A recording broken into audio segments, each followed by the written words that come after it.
All right, deep divers, you know what time it is? Hit that like button and strap yourselves in, because today we're going deep on something really wild. Yeah. Podcasting as a political force.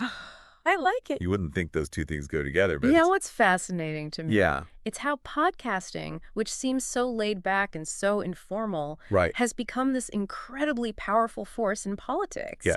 It's wild. And speaking of unexpected, our main man today is none other than Joe Rogan, Oh, Joe Rogan. the UFC commentator turned podcasting king, Podcasting king. That's who might just become the ultimate presidential kingmaker. Kingmaker, huh? I mean, this guy went from calling himself a A what? effing moron to Oh. potentially hosting both Trump and Kamala Harris on his show. My goodness. What a glow up. Okay, so for those who don't know, Yeah. Kingmaker in this context means someone who has the power to influence who gets elected. Okay. It doesn't mean they're literally choosing the king, but they have a huge platform and a loyal audience that listens to what they have to say. All right. And Joe Rogan, my friend, Yeah. has a platform that's bigger than most. Oh, absolutely. This dude has a Spotify deal worth a cool $250 million, 250 million. 17 million YouTube subscribers. Wow. And each episode racks up millions of views. Millions and millions. Politicians are practically tripping over themselves to get on his show. I bet. It's crazy. You know, it's kind of mind-blowing when you think about Rogan's background. Yeah. I mean, the guy has been he's done it all, an right? actor, Yeah. a stand-up comedian, Right. the host of Fear Factor, I forgot about that. and the voice of the UFC since 2002. Wow. He's done it all. And through it all, he's maintained this everyman persona that people really connect with. Yeah, But then there's this other side of him. right. The guy who's been fascinated by cage fighting for decades. For years. It's such a bizarre and interesting contrast. Right, and that's part of what makes him so appealing. He's this complex, multifaceted guy who doesn't fit into a neat little box. Right. And his podcast is a reflection of that. Totally. He's got guests from all walks of life, All walks of life. from Nobel Prize winners to, to cage fighters. like you said, cage fighters. It's crazy. But he treats everyone the same, Right. with this genuine curiosity and a willingness to just listen. And that's something that sets him apart from so many other interviewers. I think so. He actually lets his guests talk, He does. like really talk. Mm. He doesn't cut them off No. or try to steer the conversation in a particular direction. Nope. It's just this long, meandering conversation that feels like you're eavesdropping on a couple of buddies hanging out and Exactly. shooting the breeze. It's wallpaper listening for a lot of people. Wallpaper listening. I like that. You can just put it on in the background while you're working or Yeah, yeah. driving. Yeah. And it's like having a bunch of interesting people over for a chat. And you never know who's going to show up or what they're going to talk about. You really don't. It could be astrophysics one day, Oh, wow. stand-up comedy the next, Okay. and then suddenly you're learning about the history of ancient Egypt. And that's what keeps people coming back for more. Right. It's like this constant sense of discovery and surprise. I love it. Yeah. It's great. It's great. But here's where things get really interesting. Rogan's laid-back, anything-goes style has also attracted a lot of attention from figures who are, shall we say, a bit more controversial. Oh, yeah. We're talking about the elephant in the room. Rogan's increasingly MTA-flavored guest list. Yeah, We've seen everyone from Chamath Palihapitiya and Matt Walsh right. to Brett Weinstein and Peter Thiel. Mm-hmm. And let's not forget the big names like Jordan Peterson, Mm-hmm. Tulsi Gabbard, Oh, yeah. Tucker Carlson, and even Christopher Rufo. It's a who's who of A lot of right-wing figures. right-wing thinkers, yeah. And it's raised eyebrows. Definitely. Like, why is Rogan, who previously leaned towards Bernie Sanders Yeah. and then RFK Jr., RFK. providing a platform to these figures, many of whom align with Trump's views? It is kind of a head-scratcher. Yeah. Because he, You never know what you're going to get with Rogan.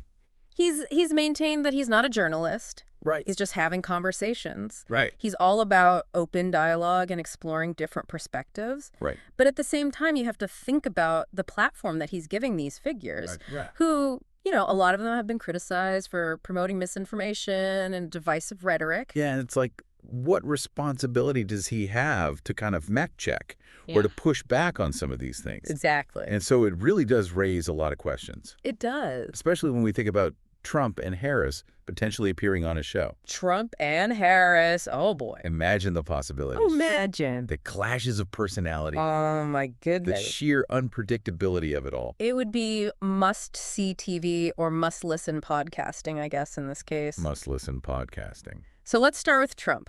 His rambling stream of consciousness style could actually thrive in Rogan's laid-back format. Yeah. They could just riff for hours and Trump's base would eat it up. They would. Oh, yeah.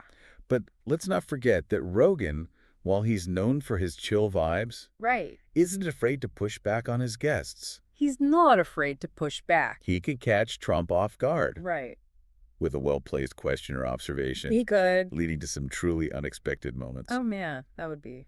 I would pay to see that. Oh, that would be something else. And then there's Harris. Oh, Kamala Harris. She's used to the tightly controlled environment of TV interviews, Right. with their snappy sound bites and predetermined talking points. Yeah, that's the world she comes from. Rogan's long-form, free-flowing style could throw her off her game completely. I think it would. Imagine Harris trying to deliver a polished political message Well, while Rogan's riffing on aliens aliens. or the benefits of elk meat. Oh, my goodness. It could be comedy gold. I would tune in for that. Me too. For sure. So it'll be fascinating to see how both candidates, Yeah. if they do appear, Right. adapt their approach to Rogan's unique style. Yeah, how are they going to handle this? Will they embrace the chaos? Embrace the chaos? Or will they try to maintain control and risk coming across as stiff and out of touch? Yeah, you can't go on Joe Rogan and be stiff. No? You gotta be loosey-goosey. And here's another layer to this whole thing. Yeah. Rogan initially said he didn't want to help Trump. He did. He actually stated back in 2022 that he wouldn't have him on the show. Interesting. So what changed his mind? That's the million-dollar question. What do you think happened? I don't know. Maybe he's hoping to engage with Trump. Right. Have a genuine, unscripted conversation. Had a real conversation. A real conversation challenge. Some of his views maybe expose him to a new audience.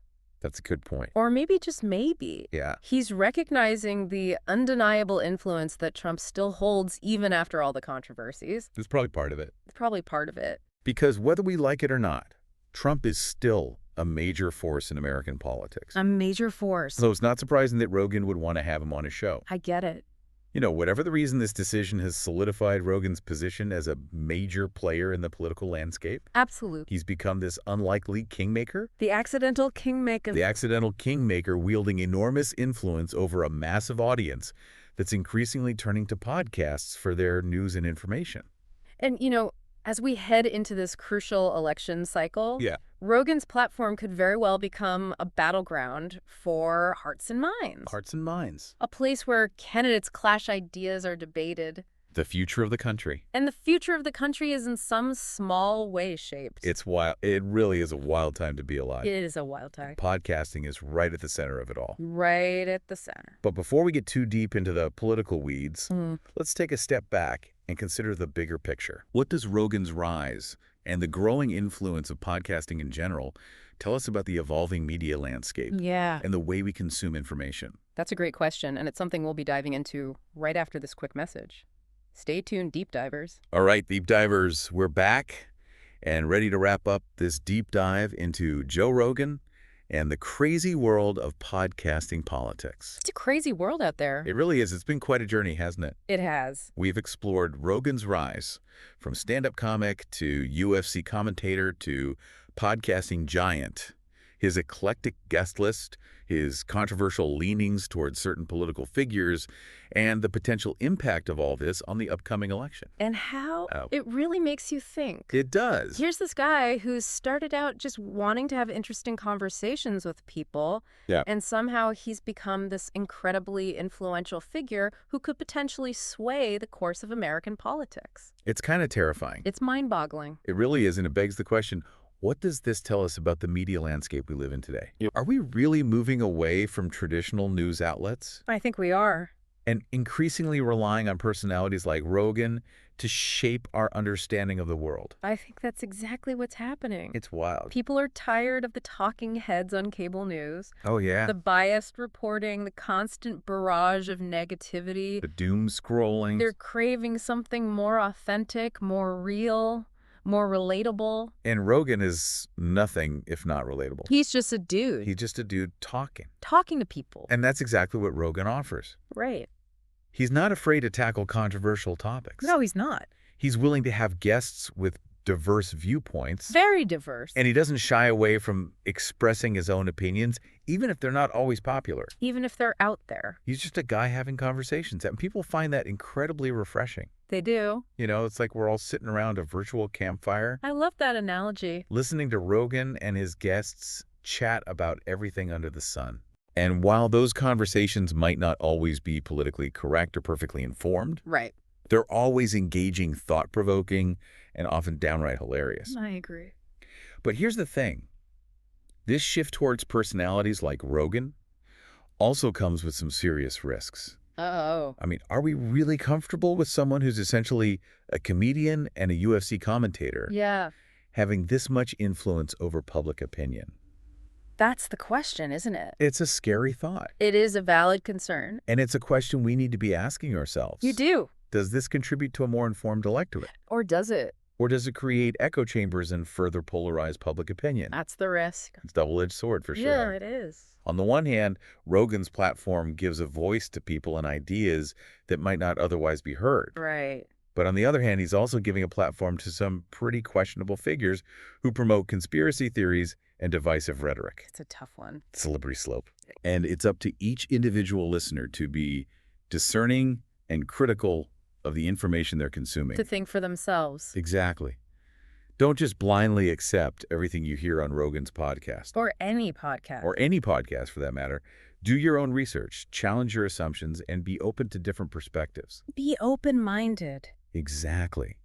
It's more important than ever to be media literate. Media literate. I like that. And to think critically about the sources of information we're exposed to. That's so important. So where do we go from here? Yeah, where do we go? What's the takeaway from all of this? What have we learned? Well, I think the biggest takeaway is that podcasting, like any form of media, can be both a powerful force for good and a dangerous tool for manipulation. It's true. It all depends on how it's used and how we as consumers engage with it. We have the power. We do have the power. So what can we do? We need to be aware of the potential biases at play. We need to be critical of the information we're consuming. And we need to be willing to engage in thoughtful dialogue with people who hold different views. Even if we disagree with them. Even if we disagree with them. And maybe, just maybe, if we can do all that, then this wild world of podcasting politics might actually lead to a more informed, engaged, and ultimately more united society. It's a nice thought. It is a nice thought. I like it. And on that note, we're signing off. If you enjoyed this deep dive into the world of Joe Rogan and the evolving role of podcasting in shaping public opinion, don't forget to hit that like button, subscribe to our channel, and leave a comment below. Let us know your thoughts on Rogan's influence, the rise of podcasting, and the challenges we face in navigating this crazy media landscape. Until next time, deep divers, stay curious and keep exploring.